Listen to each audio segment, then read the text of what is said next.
In one of the classes that I'm taking this semester, we're diving deep into the book of Esther and really trying to study the context of the book, the narrative of the book as a whole, its themes.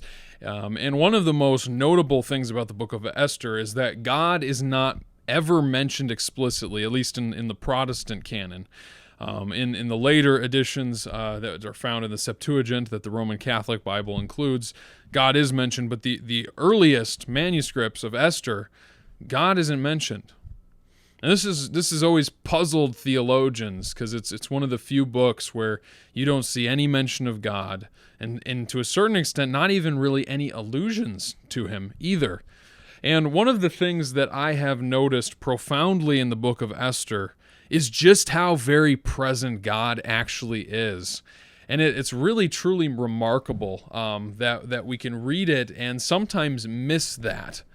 So here we have this narrative about really focused on Mordecai, Esther, and the Jewish people as a whole. They're in captivity under Persia, right? And you have this king with this wicked right-hand man named Haman. And Haman wants to destroy the Jews. He wants to wipe them from the face of the earth precisely because Mordecai will not bow to him. Mordecai will not show him the honor that he feels he deserves. Now, talk about a fragile ego first. But here we have this picture that the Jews are going to be destroyed, absolutely slaughtered. And in the end, we see that through Mordecai bringing this news to Esther and through Esther's bravery risking her own life to speak to the king and expose Haman's plans, the Jews are vindicated over their enemies and ultimately destroy their enemies, given permission to do so by the king. Haman is hung from the very gallows that he made for Mordecai. And what we need to recognize about the book of Esther that I think is practical for how we need to look at our own lives is that even though there's no explicit mention to God, all the things that we see as meta-narrative themes in the Old Testament are present in the book of Esther. The Jewish people are in distress, and against all odds, literally, all odds. There's no reason for the Persian king to show favor to the Jewish people. There's no reason that a Jewish girl should be chosen as queen and not put to death when she enters the king's presence without permission. There's no reason that Haman should be exposed and killed, and then the Jews conquer all of their enemies. There's no reason for this to happen for mere coincidence. The truth of the matter is this pattern's what God explicitly does everywhere else in the Old Testament. He preserves his people. He protects his people. In a lot of cases, we can clearly see this because even though there are battles where, like I think of Joshua, right? Joshua's conquering all these different nations, but we see explicitly that it's because God has told him he will do so. But in Esther, the same thing is happening without that explicit mention, which takes our minds to the human characters and the human agents, and we can go, wow, God's not really mentioned here, but he is, because it is in the actions of those human agents that his provision and his sovereignty is found. Again, I repeat what I said earlier. How would a Jewish girl be chosen to be queen? Coincidence? I think not. When we look close at Esther, we see that every human agent, though they're acting freely and they're making decisions that they feel are best, they are ultimately agents of God's plan for Israel, God's plan for his people.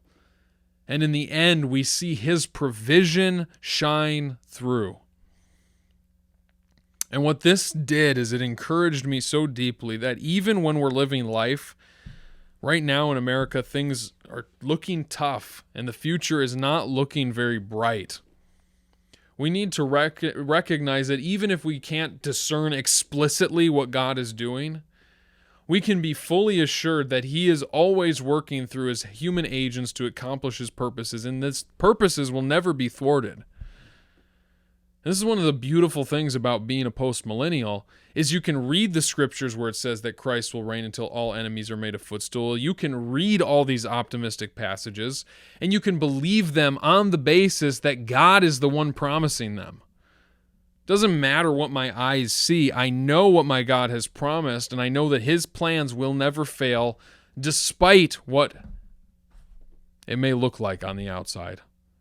In the book of Esther, I believe any rational human that reads the synopsis of the book, or the main plot that's being driven forward, which is that Haman, the right-hand man, is going to put the Jews to death, that person would close the book and go, wow, what a sad end for the Jews. But against all odds, that changes. Why? Because God promised something to Abraham. God promised something to his people Israel. And God brings it to pass and smites the wicked who would try to thwart it. In fact, they can't. In fact, it was Haman's effort to destroy the Jews that led Esther to have to talk to the king, that led to their vindication and their victory over their enemies. Had Haman's evil not happened, the Jews' victory would not have happened either. God works all things for good and all things for his purposes, and his sovereignty is supreme. And so I say this just as an encouragement to us. When we look at the world, recognize it's not chaos out there. It's not chaos out there. It might be chaos to our eyes, but not in the eyes and the mind of God. In the mind of God, it is his perfect plan being worked out in history. And we know the end of the story. We do. And that should give us peace upon peace upon peace.